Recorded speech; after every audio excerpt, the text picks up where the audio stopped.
நபி ஸல்லல்லாஹு அலைஹி வஸல்லம் அவர்கள் ஹஜ்ரத் அபூபக்கர் ரலியல்லாஹு தஆலா அன்ஹு அவர்களிடத்திலே ஆலோசனை கேட்கிறார்கள். ஹஜ்ரத் அபூபக்கர் ரலியல்லாஹு தஆலா அன்ஹு அவர்கள் சொன்னார்கள், அல்லாஹ் என்ன கட்டளை இடுகிறானோ அதை செய்யலாம், எந்த ஆட்சேபனையும் இல்லை என்பதாக சொன்னார்கள். ஹஜ்ரத் உமர் ரலியல்லாஹு தஆலா அன்ஹு அவர்களும் ஹஜ்ரத் அபூபக்கர் ரலியல்லாஹு தஆலா அன்ஹு அவர்கள் சொன்னதையே சொன்னார்கள்.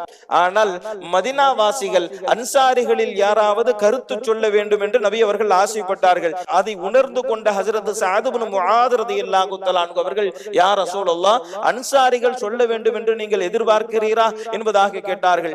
ஆம் என்று நபி ஸல்லல்லாஹு அலைஹி வஸல்லம் அவர்கள் சொன்னபோது, வாலிப வயதாக இருந்தாலும் அவர்களின் புத்தி கூர்மையாலும் அவர்களின் செயல் திறனாலும் அன்சாரிகளுக்கு தலைமை தாங்கிய மிகப்பெரிய சகாபியாக வந்தவர்கள் ஹஜ்ரத் சஅத் இப்னு முஆத் ரலியல்லாஹு தஆலா அன்ஹு அவர்கள். அவர்களினுடைய மரண செய்தி கேட்டுதான் அல்லாஹ்வினுடைய அர்ஷே நடுங்கியது என்பதாக நபி ஸல்லல்லாஹு அலைஹி வஸல்லம் அவர்கள் சொன்னார்கள்.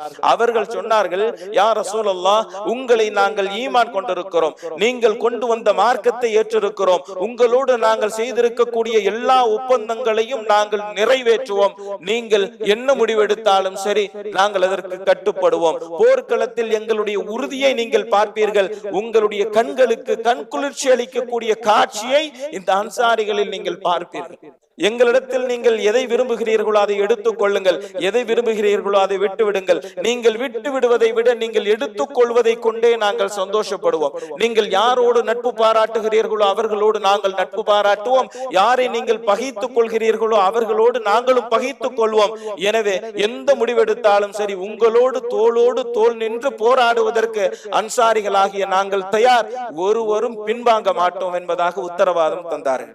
நபி ஸல்லல்லாஹு அலைஹி வஸல்லம் அவர்கள் ஹஜ்ரத் சஅத் இப்னு முஆத் ரலியல்லாஹு தஆலா அன்ஹு அவர்களினுடைய இந்த வார்த்தையை கேட்டதற்கு பிறகுதான் போர் செய்வது என்று முடிவு செய்தார்கள்.